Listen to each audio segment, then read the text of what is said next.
Hi, and welcome back. Thank you for joining me again. It's almost Veterans Day. Actually, every day should be Veterans Day, and we should be thanking them on a daily basis for everything they have and continue to do for us.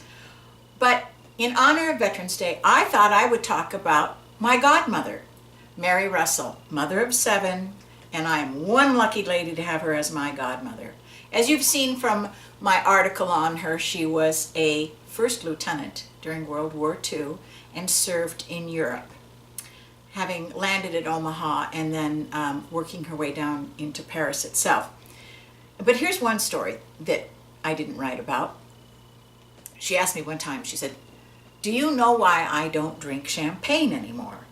Well, always interested in a good story, I, of course, asked her to continue. It turns out they always had engineers with them working near the hospitals to make sure that the power was up and running because they had no refrigeration on the front lines.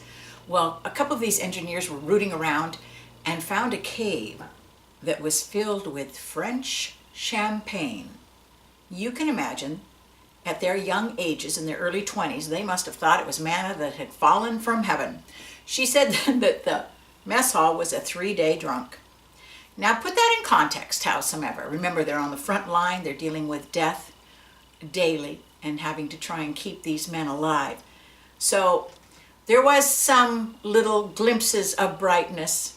She tells another story about how a couple got married and they were doing the American tradition of throwing the rice until they turned around and they saw that all of the Parisians were scurrying to pick up the little bits of rice that they were just wildly flinging over the bride and groom.